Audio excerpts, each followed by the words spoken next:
Hey everyone, welcome back to the Wall Friends podcast, where we talk to our friends, ask them what inspires them, what scares them, and more.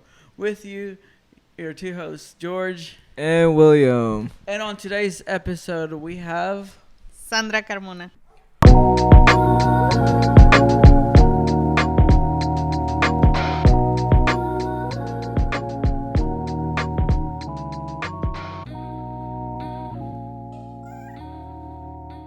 Hey Sandra, how are you? I'm good. How are you? Thank you for being here. Thank you for having me. But I think I'm doing good. Thank you for asking. How have you been? I'm good. I just got back from DC, so a little tired, but I'm, like I said, excited to be here today. So, Yeah, thank you so much. I know you've been traveling here lately, and when you travel and finally get home, the only thing when you do is just want to be in your bed. And the fact that you take time to be here with us, really appreciate it. no, I've been excited for it since you asked. I've been telling my husband about it, so I'm glad I'm here cool. today. Thank you. And I guess also here in the audience we have her husband, Jason. So shout out to Jason, too. Thank you for being here. Woo! So tell us a little bit about yourself and I guess what makes up Sandra Carmona. So, where should we start? Okay, so Where it gets juicy. No, I'm just kidding.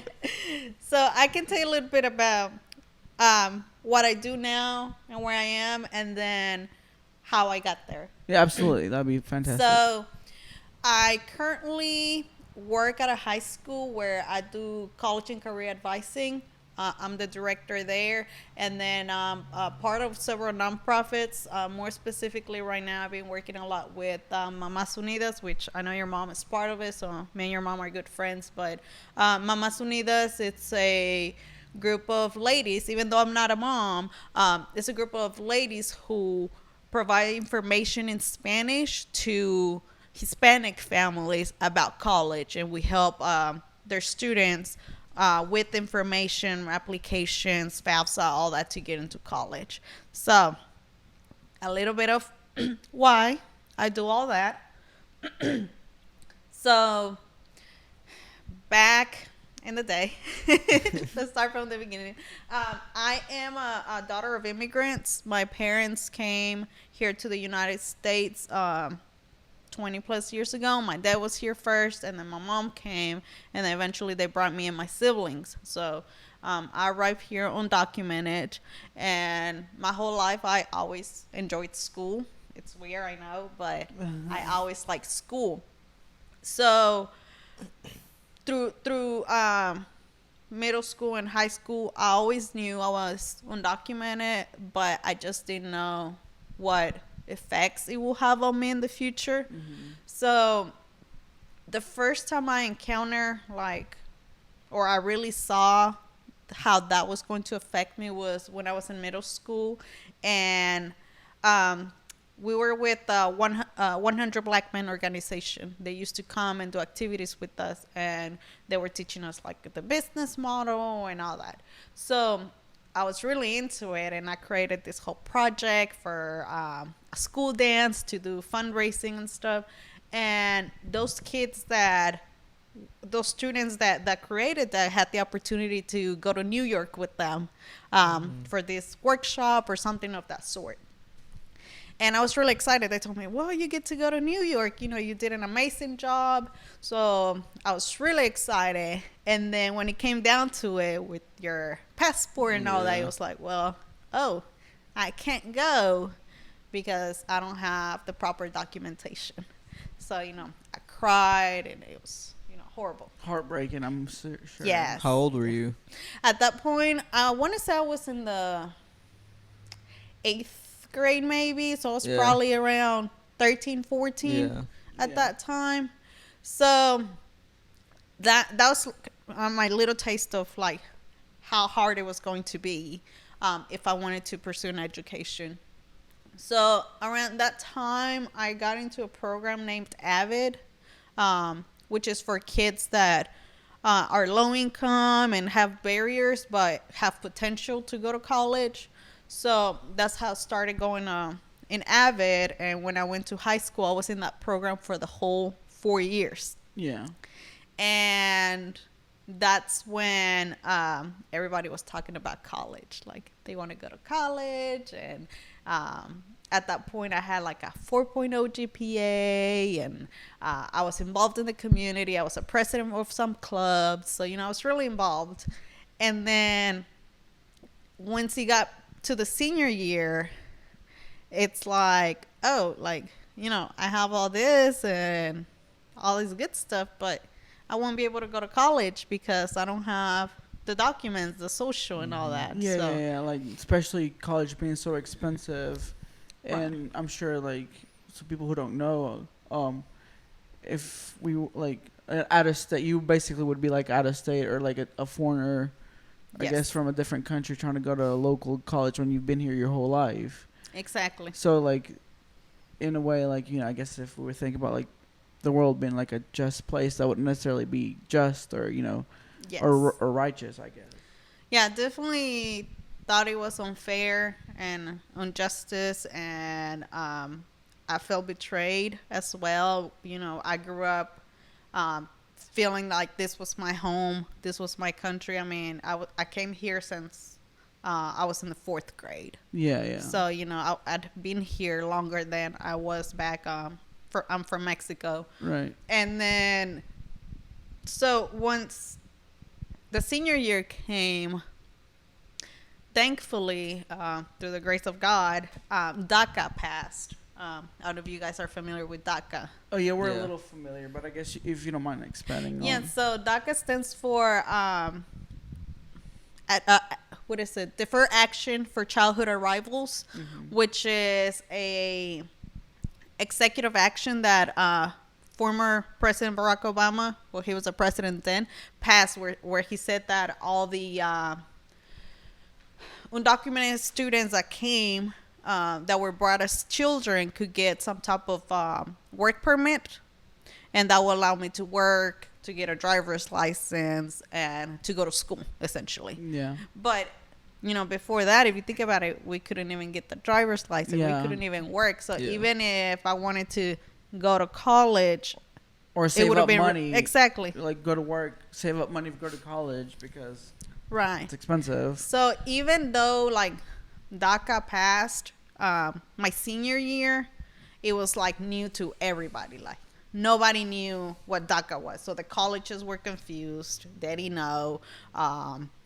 It's like teaching a baby how to walk, but Yeah. essentially, yeah. Yeah, because nobody knew what it was. Or So like it's what privileges you were able to have, or what it came with, and all that. Sort exactly. So senior year, all that was like freshly new. Yes. Yes. So It's- I was lucky, but at the same time, it's like, when it's the first time something. It's a little overwhelming. Yes. And like nobody knows nothing. Everybody's trying to figure it out. So that's when like the nightmares came with like, yeah, I got DACA, I can go to college. But then it's like, well, like you said, oh, now you got to pay out of state tuition. And like you're out of the country. And it's like, but I lived here, my whole life. And they were like, yeah, I think you can qualify for FAFSA. I was like, okay, I got money for college. And they were like, oh, never mind. You can, after they told me that I could, so it's like, yes, you can. Now I got money for college. And they're like, oh, never mind. So I'm like crying, stressing out. I remember like, I went to UA Little Rock. And like I said, since it was new, they had me going from like the international office to the regular office because, it's a weird spot to be at because Yeah. you're not like, I've been here my whole life. yes, but they're like, oh, you're a foreign student, you're international because you're not really from here. Yeah. So they're asking for all this like documents. Yeah. Extra documentation, like a normal person who lived here their whole life wouldn't. Yeah. Or asking me for documents for someone that's coming from abroad. Yeah. And I have neither one. Yeah. Yeah. So I'm going from the international office to the regular admissions office, back and forth. And it's like, it's the summer right before I start college and it's hot. And I'm like going back and forth. And I'm guessing like you're just 18 and you're like, yes. at this moment in your life, and you're like, You're what do still I do? young and Yeah. trying to figure it out. Yeah. Exactly. So I'm an 18-year-old going back and forth, and they're not communicating amongst themselves, and they're the professionals, and they don't know anything. Like, they don't know. Well, yeah, because everyone was still trying to learn this DACA thing, and So it's like, do I have the money? Do I not? Do I get to go here and be accepted or not? Is it in-state? Is it out-of-state? Like, no one knew anything. So At it's that like point- really stressful. yeah, do you get frustrated and like do you like think about quitting? I did. I mean, at some point, and I remember with my dad, he's like, his way of showing love has always been like tough. So I remember like telling my parents like, this is so hard. I don't know if I can do it. And I guess his way of motivating us was like, okay, quit. Just leave it off. If you're stressed out, just, Yeah, yeah. don't do anything. Just go and find a job. And I'll be like, no, this is important to me. Yeah. And then I'll continue to do it just Yeah. because he'll say, just quit. Yeah, yeah. So, finally, we were, like I said, through God, I was able to get in school. I had to pay out-of-state tuition, but I had some generous people that helped with that, and I had, it was just crazy. Like, I remember during this time, and it was everything through such a short period of time when it happened, because it was already like the end of the school year and the summer when it all came together. Right. I remember the high school I went to, Central, like all of the teachers at Central got together and had a meeting about me. Like, how are we going to help this girl? Really? That's Yes. amazing.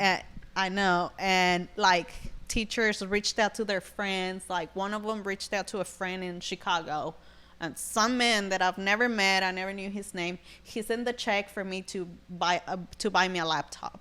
Wow. And I had a teacher that she was like my 10th grade teacher or something like that, who each semester gave me money to pay for school. That's And I just had her amazing. like one semester, 1 year. On a teacher's salary too, and that if we may add that, like here in Arkansas, it's not like necessarily earning a lot of money, Yeah. but I guess that's a very generous part Yes. of her. And I had other teachers, just pulling out of their pocket anything they could find to give me. And that's when they reached out to LULAC. LULAC was able to give me a scholarship. And So for those unfamiliar with LULAC, would you mind explaining what that is and what the LULAC stands for? So LULAC is the League of United Latin American Citizens. So here in Arkansas, it's a nonprofit. Overall, it's a nationwide, the oldest Hispanic organization. And here in Arkansas, they help Latino students with scholarships. I know you were a recipient for a few years. LULAC, shout out. They did help me out for a couple of years. And your sister as Yeah, well. my sister as well. So yeah. they give out scholarships to students to go to college. And I mean, I knew a little bit, but I didn't want to butcher it. So she was like the former president of LULAC. So who better person than talk about LULAC than the president or ex-president herself? So they came together and helped me with scholarship. So, it started out with this girl that my dream was to go to college, undocumented, didn't know what to do. But the whole community came together and putting a couple of dollars here, a computer there, reached out to their resources, to their contacts. The first year, I ended up with a refund check. Wow, that's amazing. How did you feel, like an 18-year-old, knowing you had that community, so much love, having your back? Well, and that comes back to the question about who is Sandra Carmona. Right. I think that really shaped who I am today, because I knew that the community came together for me and understood how important college is to individuals to advance in life. Yeah. And I understood that it's possible, whether you're documented, undocumented, it's possible if you really want it. So that brings me to now. That's why I'm really involved in the community. I feel like I have to give back the way they gave me, and I want to help students the way I was helped when I needed it. Yeah.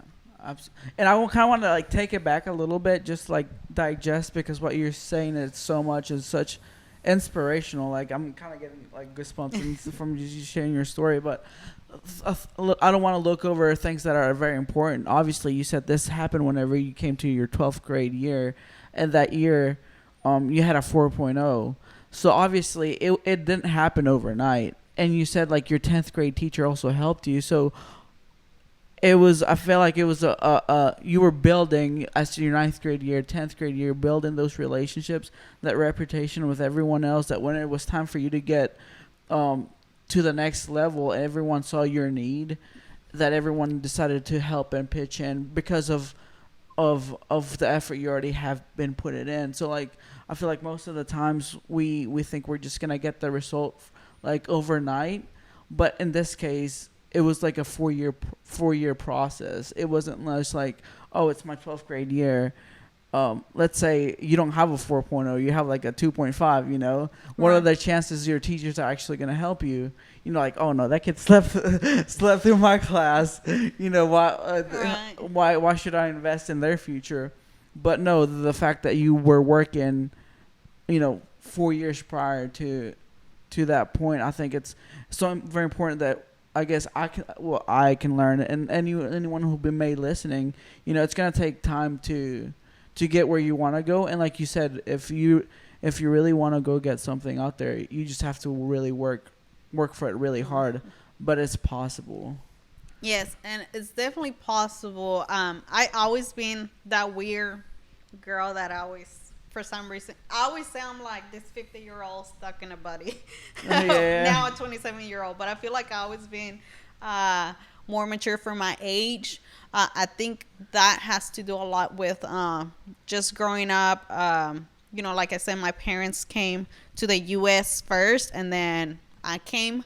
Then me and my siblings came. So I remember when I was in I want to say first grade, just because of the circumstances, my mom had no other choice but to put me on public transportation, like the public bus, Yeah. so that I could go to school. Wow. So it's like, here goes a 7-year-old me getting on the bus That's crazy. to go to another city to go to school. Right. So Was this in Mexico? No. yes, in Mexico. Oh, in Mexico? Yeah. In Mexico. Oh, I thought it was here in the States. No. No, in Oh, Mexico. My bad. Yeah, okay. And I feel like that's scarier. Yeah. Absolutely. 100. I mean, I was like, whoa, here I haven't done it, but in Mexico, it's like makes it 10 times like I guess worse. I don't know.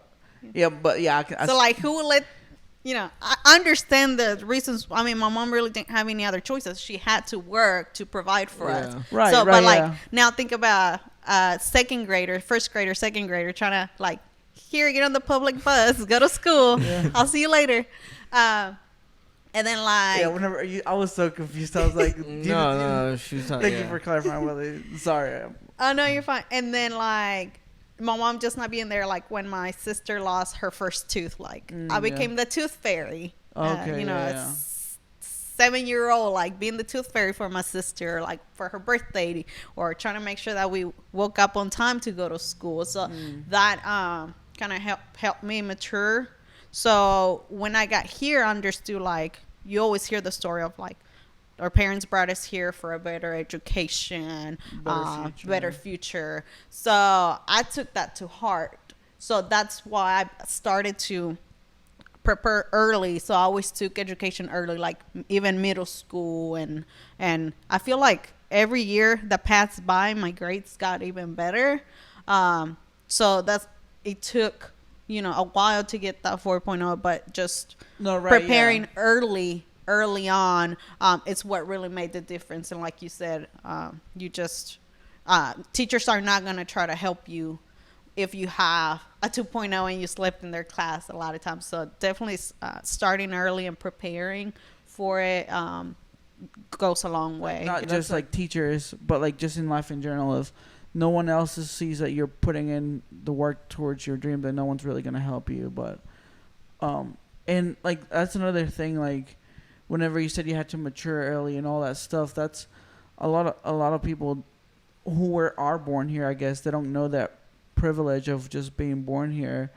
I remember just, well, maybe not to your extent, but like just kind of like being here in the States, and my friends are like, oh, let's go do this, let's go do that. And I'm like, I don't know if I can do that because like I don't want to get deported. And then they're like, but they couldn't understand that. Like, why can't you just do this, you know? And then like we're like, well, because, you know, in here, if you misbehave, you get kicked out, kicked out of the country, and then like, which is understandable. Like, You can't come back, or if not, you'll get a ban for like 10 years. Like, I mean, I'm not gonna say I'm against that, because I can see why. Because if you go to someone else's house, you're not gonna misbehave and do the things whatever you want to do in your house, because you're not Exactly. you know, so like I do understand that, but like, you know, at the same time, like you got to know, I guess, your limits and know what you're allowed to do and what you're not allowed to do, basically. Yeah, and I mean, there's definitely been a lot of times where like, I was invited somewhere, or you know, just the friends that I was with, or the people I was surrounded, they wanted to do something that wasn't necessarily legal, and you know, I started like freak out or whatever. So they're like looking at me like, oh, why are you so stuck up? Like, why are you acting like that? It's not a big deal. But they really don't understand. Like, you know, if we get caught, they just slap you in the wrist. If I get caught, they could take my DACA, or they can deport me, like you said. So it's definitely like tougher, I would say. And then I also feel like I missed out on some things of being young, and you know, those phases that you go as you grow, because we did have to grow up faster and be a bit more mature, and you couldn't do certain things because you could get in trouble and mess up your entire life, which, you know, others that are born here, they have more leadway. Right. Yeah. Was there any time, like, going back to like thinking you're about to give up, like, what kept you going through those hard times? You're like, because I know a lot of times we're like, oh man, this sucks, like I don't want to do this anymore. Like, is it even worth it at the end? You know, you have those, you know, thoughts during that process, but there's something that always keeps you going. What kept you going? For me, I think it was more like wanting to set the example for my siblings, and then also others in the community. Like, I knew that if I could show them like that it was possible, that they will follow in my footsteps. I'm the oldest out of 5, so you know, we have to show them like, okay, well, if I go to college, then it's gonna expect it for you to go too. And because, you know, with siblings, if say you got a phone when you were younger, he'll be like, well, George got a phone, why can't I have a phone now? Right, yeah. Stuff like that. So that's why I knew, like, well, I have to go to college, because They're gonna see they're the, gonna see the it. example, Yeah, you're gonna see it. So that was, I think, my biggest motivation. And aside from like I said, I always liked school.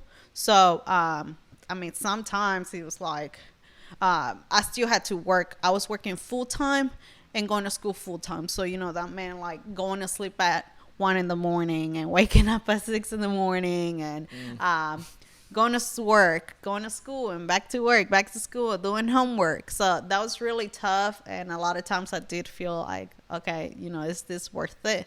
But now that I look back at it and I reflect on where I am now, I feel like it definitely was, especially because after that, you know, both of my sisters decided to go to college too. So and now with this experience and all the hardships that I went through, I'm able to help others. I've helped individuals with getting full ride scholarships to Hendrix, and get some of the programs like ULR, like the Donaghy or the COC. So I feel like it definitely has made a change in my life to not give up, and it most definitely, you know, has allowed me to help others.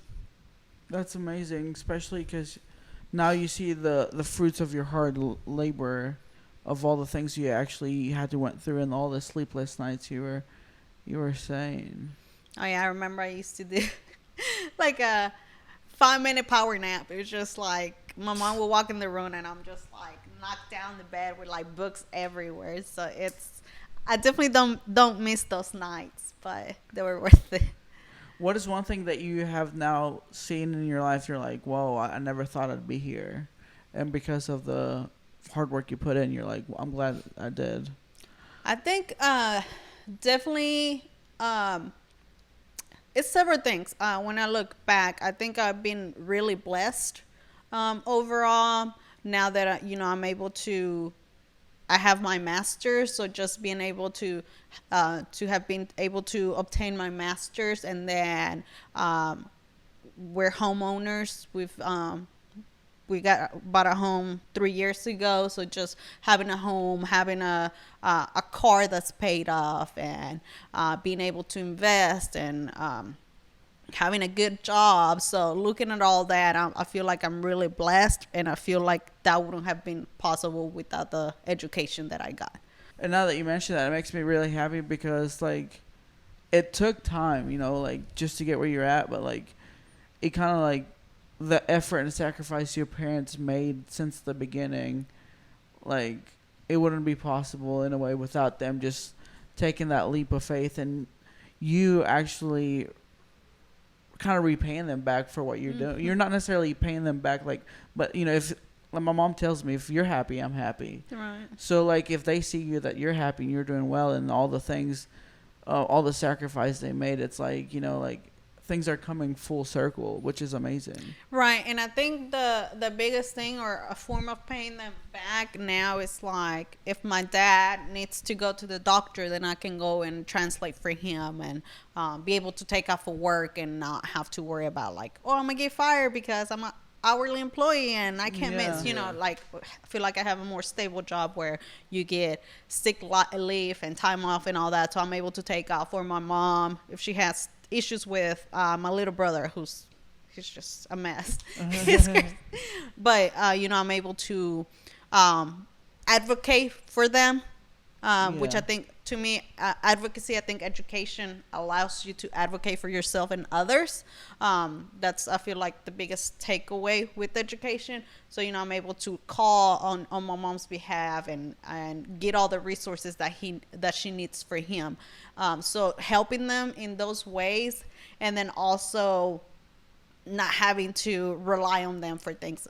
Like you said, if I'm happy, they're happy, but it's like, well, they don't have to worry about if I have a roof under my head, over my head, or if I need food, or I'm not asking them for money, or I'm not asking them for any type of help.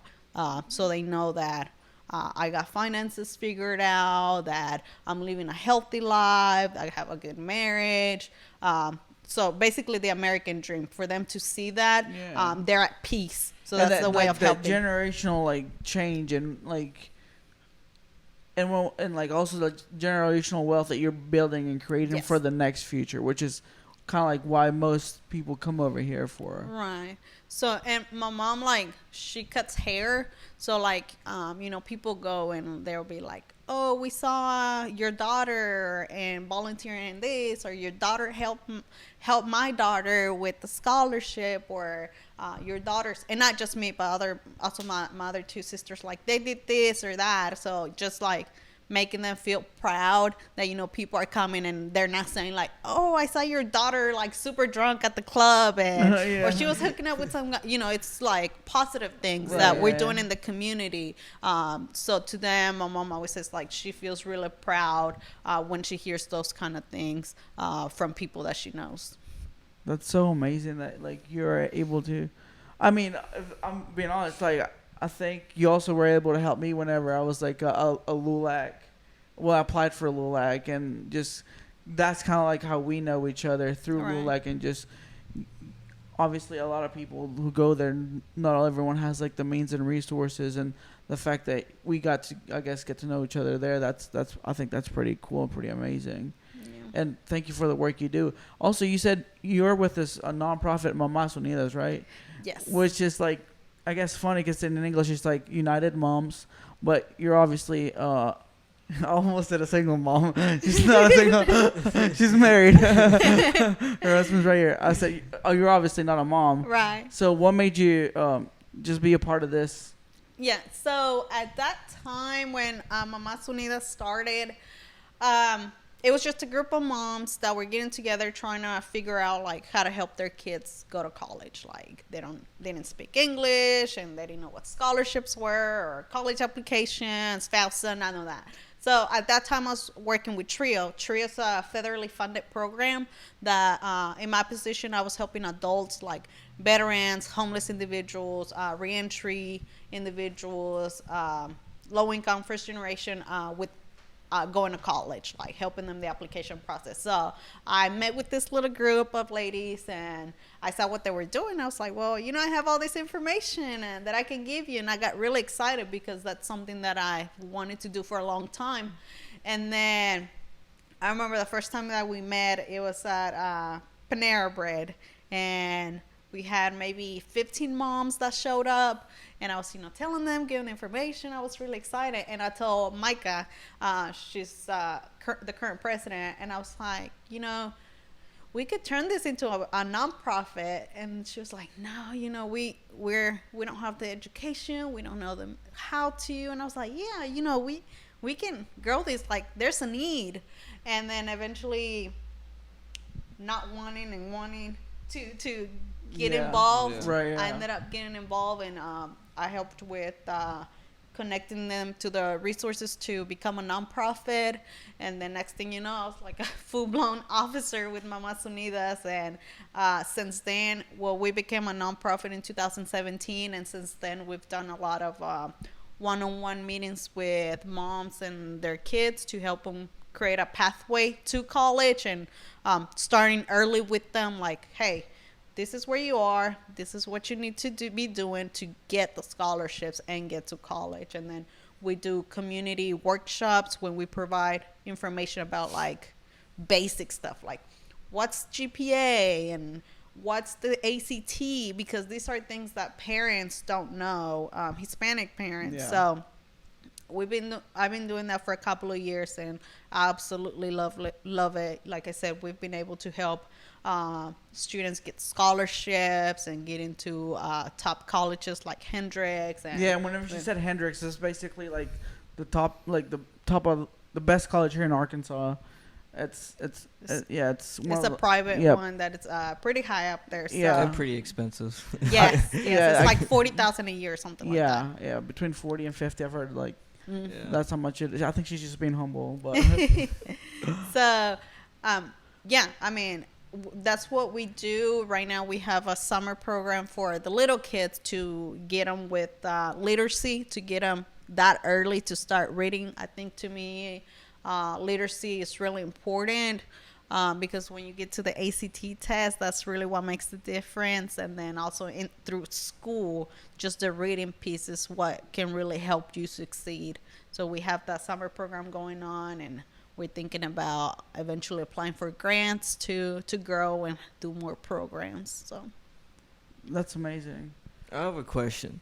So, like, I know you're, like, really big into, like, college and all that, but what's a piece of advice you would tell, like, a student, because you work at a school, and they're like, I don't think college is the route for me that I want to take. Maybe, like, school is not for them, or they don't find any interest in it. What's, like, a good advice you would tell them to help them out? Or something that they can reach, something they're passionate about? So that's a really good question, because it's a complicated one, because I wish everyone could go to college, but I also understand that college is not for everyone.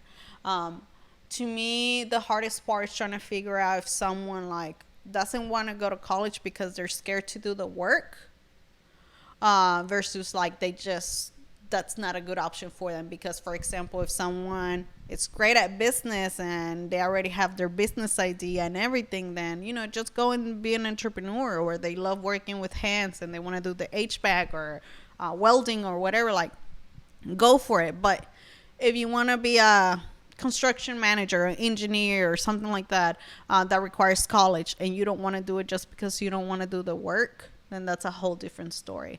So my biggest piece of advice is, like, really think about your options, explore them, and then don't let the amount of work that you have to put in be a decisive or like a barrier. Like, don't think about like it's 4 years of college and this and that. Like, if you want to be a nurse or you want to be a teacher, whatever, go do it. Like, you'll get the work done. Don't get scared just because it's gonna be a lot of work.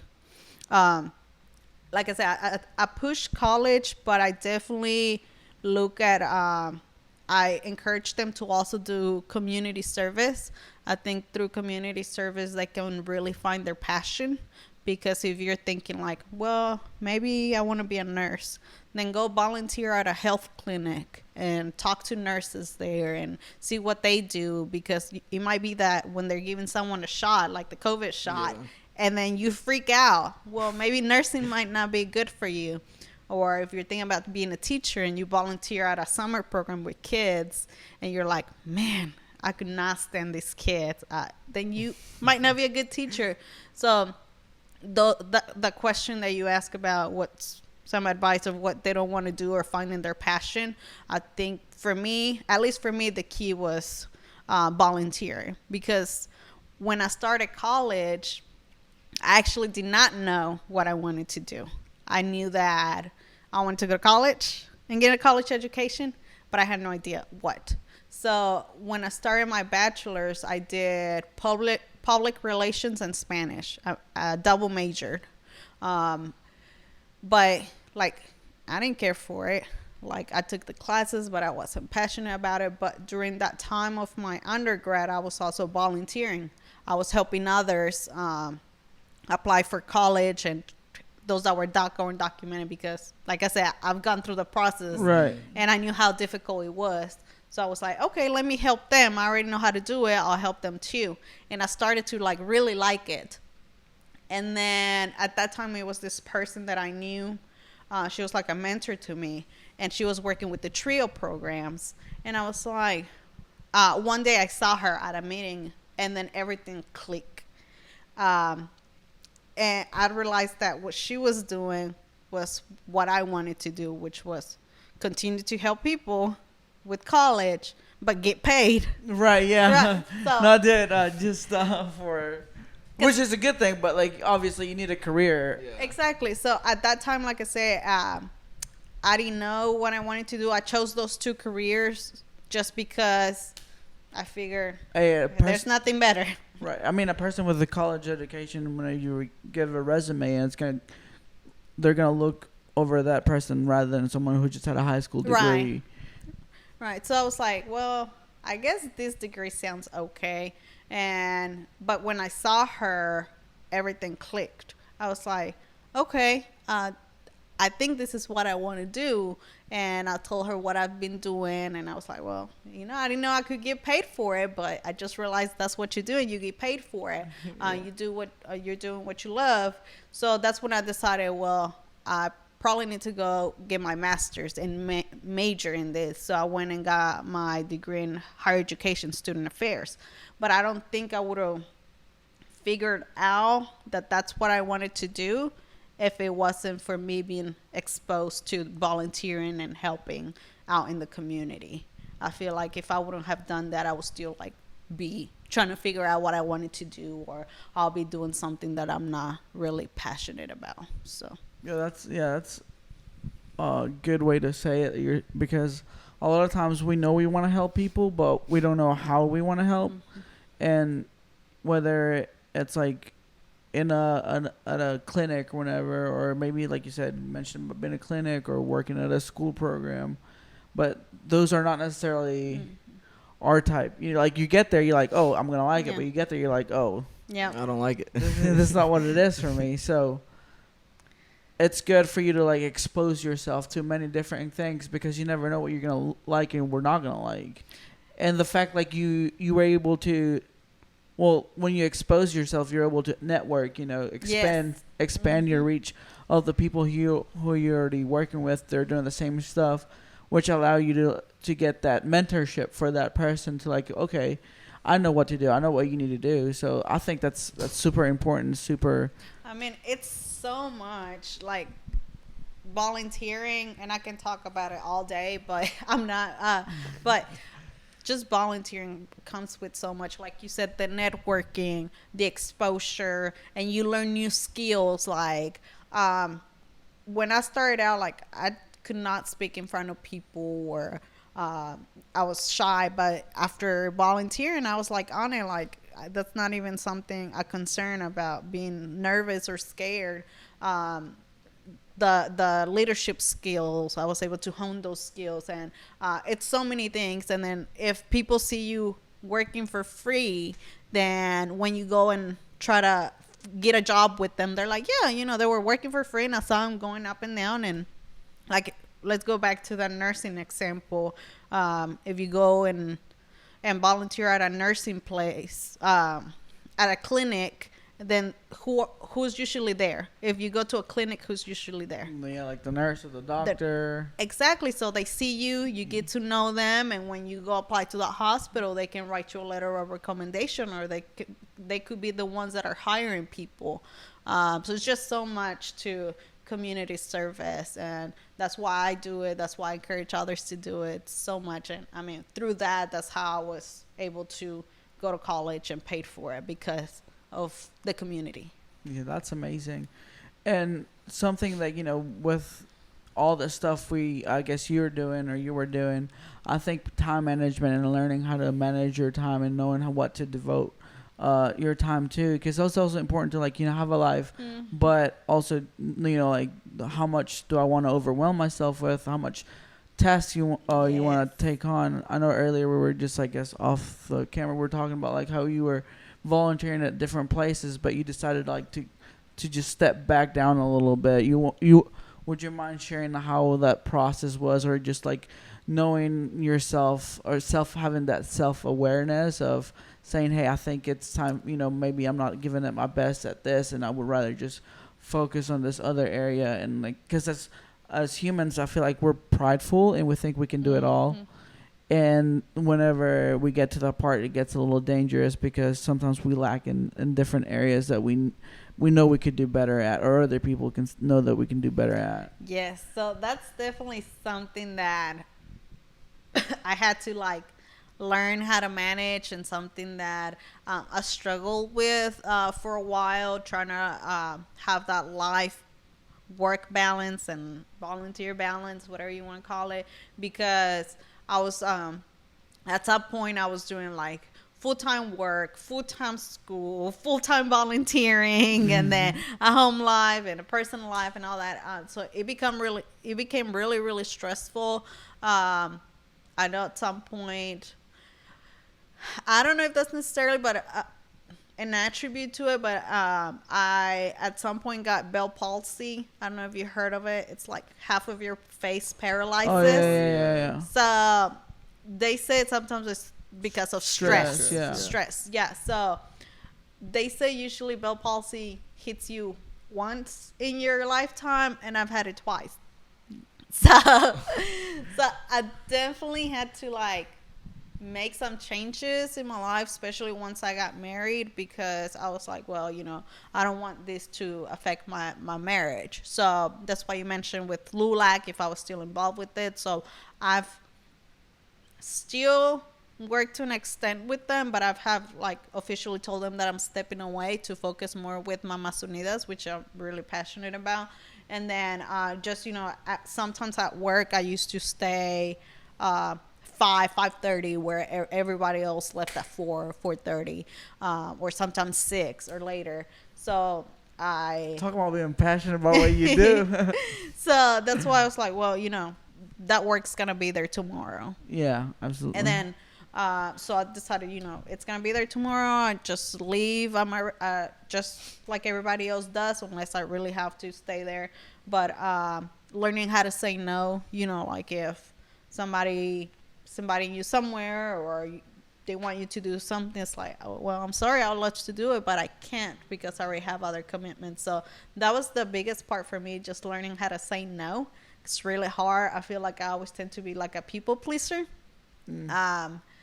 But just learning how to tell them, like, I really can, in a nice way, or right, yeah. Trying to arrange something where you can do it at a later time, or I mean, they should understand. And I have a lot of friends right now that they struggle with that, and they get really stressed out, or they're doing everything because they got so much going on, but just trying to have those barriers. And the good thing though is that I have an amazing husband that he has his own hobbies. He loves playing video games. So, if I'm like, okay, I gotta go, I got a meeting today and tomorrow and the next day, he's just like, sure. He's at home playing his games and doing his thing. So he's not there like, where are you, where'd you go, or anything like that. So that dynamics with him has really worked with what I do in the community. But I feel like that doesn't always work with others. But I also understand, like, even though, he's flexible like that, I can't just be gone all the time. Right, absolutely. So I try to make time for us. So, like, say, for example, today, like, I just got back from a week of being out. Right, yeah. So I left last Thursday. I came today. And then I'm here for the interview, but it's like, well, let's go have dinner together after this. So still trying to make sure that we have that personal time before we have to go back to work next week. So yeah, well, thank you again for making that time. I know it was such a tight schedule. It's fine. But over the years, what's one thing that was something that really stuck with you through life? That's a tough question. Let's see. Something that that's always been in my head with anything, like any barrier or just like hearing from others. It's always that where there's a will, there's a way, and that's like something that I try to live by. Like, I've heard of kids or students that they're like, well, I want to do this, I want to do that, but this, but that. And, they bring up all the excuses, but I always say, like, if there's a will, there's a way. Like, it's going to happen. You just have to, how bad do you want it? So I try to live by that. I know you were talking about, like, earlier before we started the interview about, like, those if they're undocumented and they can see that others are doing it too and all that. So, like, I know these sisters that they're completely, undocumented, and regardless of that, they didn't let that stop them. Like, both of them one of them just graduated with their master's. Wow. The other one is working on her master's. They have a successful job. They're well known in the community. Their younger sister just graduated college as well. So, they're flourishing. They're being really successful, and they don't have any documents. So they really wanted it. Mm-hmm. So there was a way for it. So that's something I try to always remind everybody, like, how bad do you want it? If you really want it, it's going to happen. You'll find the way. So, yeah. I guess if, with all the knowledge that you know now, what's something you would tell your younger self? Man. Probably, I probably would have told myself to take advantage of more opportunities. I feel like back then, I think you guys are like a first generation as well. So, like, going through high school, I would be offered like opportunities, but just since I wasn't familiar with it, my parents didn't know about it, weren't familiar with it, like, I will decline them. And I feel like those type of opportunities could have even set me to be at a better spot, like those ACT workshops, or like going to Arkansas Governor School. Like, I didn't know about that. Or going to more college tours, or just things that the schools offered, or programs that were available throughout that I was just too scared to do them, and really didn't have anybody that knew about them to be able to push me to do them. But now that I look back, like, man, I should have taken advantage of those opportunities. I feel like, I love where I'm at and, where life has taken me, but I always wonder, like, if I would have really taken advantage of that, where would I be now? Yeah, for sure. What's a Mount Everest moment you feel like you have accomplished, or is there a Mount Everest that you still want to accomplish?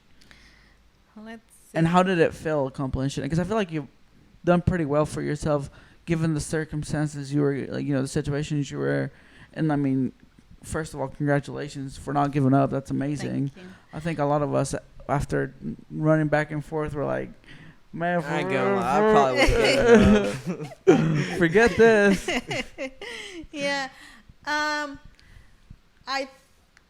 been, I guess, proud of a lot of moments in my life, but I feel like I'm still, climbing that mountain. Yeah. I really don't know where I'm headed, but I know that in my career I want to continue to move up the ladder. I think for me, one thing that will make me really happy, or like see that I've really made it or whatever, I feel like my dream is to work in some type of community program where I'll be mainly working with Hispanic students. And I mean, I love working with all students, but it's just something with the Hispanic students that I feel like I can connect with them because I've been in their shoes, that I want to help. And I think that there's such a huge need, especially here in Little Rock. And that similarity to what Yes. you're able to, that relatability. Yes. So, and I feel like it's a huge need here in the community that we live. So being in some type of program, like being the director for or something like that, I think that'll be my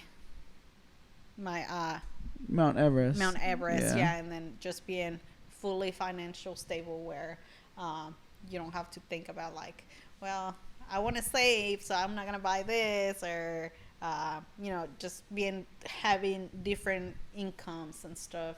Right, absolutely. Being I able think to vacation and I think everyone kind of like, looks forward to that moment whenever you don't necessarily have to look at the price tag. exactly. But that comes with the hard work, and I'm sure you eventually will get there. No, I mean, I'm sure there are going to be some ups and downs, but I'm sure you're going to, I was going to say no problems, but I think if there's no problems at easy sailing, then you probably wouldn't appreciate it as much. Mm-hmm. And then you have to go through those ups and downs to like really appreciate to where have you gotten. Yeah. But another question that I was gonna ask you, as you've lived life and seen all these people doing what they want to do, and you wanting to do what they're doing, what do you look for in a mentor? What do I look for in a mentor? Where you're like, yeah, when you like, I really aspire to be like this person. Probably someone that can be realistic with you and tell you like, okay, well, this is what you're doing now, but this is where you want to be. So to help me realize that if I'm not doing something right, that I do it correctly. And then just a mentor is someone that can expose me to things that I wouldn't really be exposed to if it wasn't for that person. Like, I do have a mentor that, she will take me to these fancy restaurants and, like, show me, like, this is, first thing you do is you put your napkin on your lap, and you do this like this. And, those are things that my parents wouldn't know because they didn't grow up like that. But it's another person that's willing to take their time to, like, truly care for you and want to see you succeed and show you those little things that otherwise you wouldn't have learned. So it's basically those people who are willing to invest their time into you and like really show that they care. Yeah, and kind of like when the opportunity comes, they throw your name in the hat, or your name in the ring, not in the hat, in the ring. Whenever like those opportunities are for you, just I guess move up the ladder. Mm-hmm. Yeah, that's super. And then those I have a lot of experience where you can go to them and ask them questions, and they can help you or guide you based on their experiences. What's something that you're passionate about that you want to share to the world that maybe you want to not necessarily change their perspective, but like kind of like give them a different point of view? That's a good question. Let me think on it.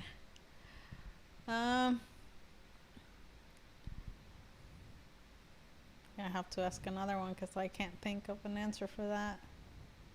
I mean, for me, it's just school, Right, like yeah. education, that I'm really passionate about. Those that are trying to decide if they want to go to college or not.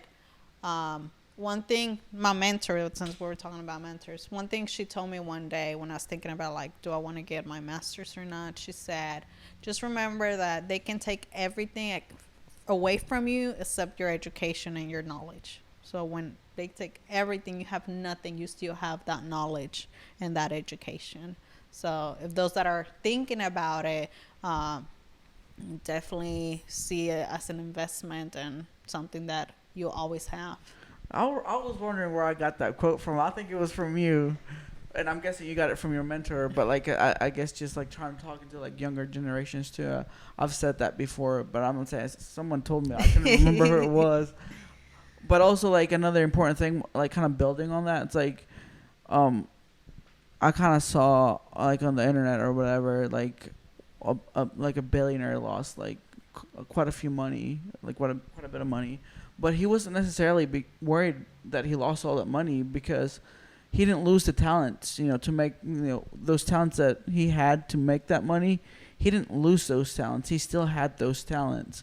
So like whatever you have, you still have with you, whether you have money or not. It's just those talents you can I guess use that same formula in a different way to get you where you need to be. Over. Yeah, because you have what it takes. So. Yeah, so like I think thank you for sharing that, because a lot of times we like get down on ourselves or we doubt ourselves on things what we already know we're capable of, and then we put our values on like materialistic ways or things whenever we already have the knowledge or the talent that we need to get to where we need to go, basically. Yeah. What's something that you're scared of now that you have, I guess? What is something that I'm scared of? Little kids. Those little monsters. I think something that I'm scared of right now, just like I said, I was DACA. Right now I got my residence card, but just my sisters, and I know a lot of people that are DACA, and just what's going on right now with, we're like a bargaining chip. Like one day they're like, yeah, we're going to have a pathway to citizenship, and then they're like, no, just plain, we're canceling DACA. So right now that's one of my big fears, what the future holds for those that are DACA, because I think we're here, we're contributing to the country in so many positive ways. Right. Yeah. Like I said, we're working, we're getting an education, we're investing into their communities, and then it's still kind of like, well, yeah, you're doing all this, but you could get deported anytime. So to me right now, that's my fear of like where we're headed with when the president now, one of his promises was like, on the first day when I'm president, I'm going to fix something, and it's been a couple of years now and still nothing. So just that, trying to see where we're headed with DACA. Yeah. And I know earlier we kind of like talk. I guess you said what inspired you to go to college and all that stuff was like being that example for your younger siblings and stuff. But what inspires, I guess, the Sandra Carmona now that it did back then? Like, is it the same? Do you have the same inspiration, or what keeps you going now?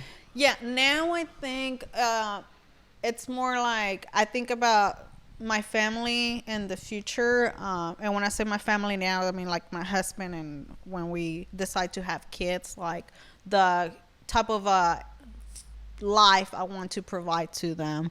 I want to make sure that they get a good education. I want to make sure that we're able to go on vacations, that they travel, go to Disney, right? To expose them to things that I've never been exposed to make a difference in their lives as they're growing up.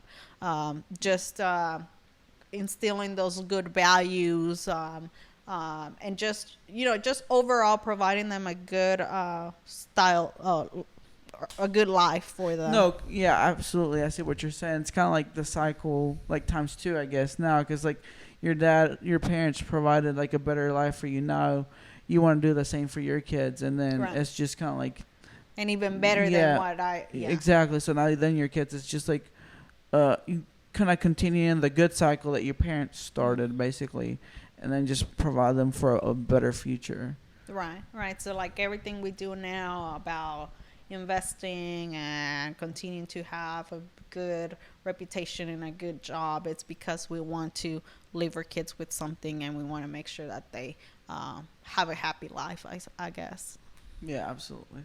I don't know if you had any more questions for our friend here. I guess probably one more. I guess going back to you doing school full time, working full time, and volunteering full time. Was there a time that it kind of not mess with you, but like affected your mental health? And especially you being like a Hispanic, I know like Hispanic households, it's you don't really show emotions, or it's hard to talk to your parents about emotions. Think a lot of times, like my hair, I'll be like pulling out my hair basically. I always managed to, like, as the years went by, I learned to manage stress. There's a lot of things that other people are like will be stressing about, and I'm just like, it's not a big deal, you know. I can think through stressful situations, and I feel like when I work at Imprenta, like I feel like that helped me Yeah, a I lot. bet you were pulled everywhere. Yes, for being like in those stressful situations, and then like, so think about this. When I was getting my master's, I was like the last semester, I was working full time, finishing my last semester of my master's. Yeah. I was planning a wedding, we're buying a home, and I was running the whole scholarship for LULAC That's insane. at the same time. I don't know how I really don't know how I did it. Like, Yeah. I don't know, but like full time graduate program for your master's, A marriage wedding, and scholarships. planning the whole wedding. Like it was 50 scholarship recipients, but like 100 applicants. Yeah. Going through that, and then full time work, and I don't know how I did it, but I manage. I feel like it's always that faith that I have in God that it's gonna be okay, and that has pushed me. And I mean, any situation I face, I always like, in my head, I'm always like, it's gonna get resolved. Like, doesn't matter what happens, it's gonna get resolved. So I always had that faith and that trust, and I've been able to like think through stressful situations, and that's what has helped a lot. Yeah, because I don't know if I could do all that. Yeah, that's a lot.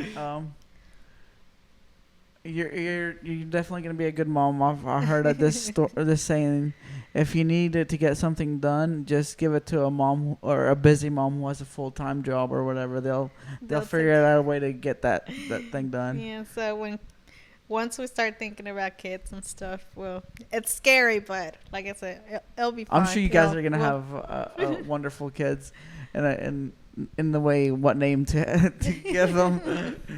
But no, that's it. I don't know if there's any last words you want to give to anyone who might be listening to this. No, just don't give up. It's gonna get stressful at times, and there's gonna be a lot of barriers. But the biggest barrier, or the biggest person that can be against you, is yourself. And that's what I tell my kids all the time. I call my students my kids. The high school I worked with, I worked with 35 seniors to help them graduate, and a lot of times, they wanted to do this, they wanted to do that. As we got closer to the year to them graduating, I'll ask them like, so what have you thought? They're like, well, I want to do this, but I don't know. And I'll always tell them like, your biggest barrier, your biggest enemy is going to be yourself. When you get in that mentality of like, I don't want to do it, or I can't do it, then it's just them. Like, nobody else is stopping them but themselves. So don't be that person that has dreams and has aspirations or want to do things in life where you're the only one stopping yourself. Yeah. What would be a good way for anyone to reach out to you and say, hey, I think maybe ask for a more advice than what you've already given? what would be the best way someone can reach out to you on like social media or like Yeah. Facebook, Instagram? So I'm on Facebook. I'm addicted to Facebook. I'm under Sandra Carmona Jobe. Or I can leave you my email, and you can put on the description if you want to, my absolutely, personal email if Yeah. anybody needs to reach out or has questions or anything like that. Okay, sounds good. We're gonna make sure to put it on, I guess, your email, and anyone already heard, find her on Facebook on Sandra Carmona Jobe. Yes. And Thank you again for coming on. yeah, thank you so much. Especially just have like a long, busy day. Early morning flights usually are not the best. You have to wake up, be in the airport 2 hours, blah blah blah. Yeah. Yes. No, thank you. I really enjoy this, and I think what you guys are doing is great. I think everyone has a story, and the best way that it can be told is by them. So thank you for providing that space where they're able to tell those stories for others to learn from. So No, absolutely. Thank you so much for being here. And if anyone wants to catch us, I guess be sure to follow us on Wall of Friends on Instagram, Facebook, YouTube. We go audio on Spotify, Apple Podcasts, Google Podcasts. Be sure to on video form on Facebook and YouTube. Also, be sure to be on the lookout for our new project Willie and I did. Called I guess we call it Share a Smile Project. Share a Smile Project. Share a Smile Project, where you can share a smile with a stranger to form a new connection to you. So you know that may have endless possibilities, or share a smile with someone you already know to form a deeper connection. With that being said, thank you so much for listening, and hope you have a good rest of your week. See you. Bye.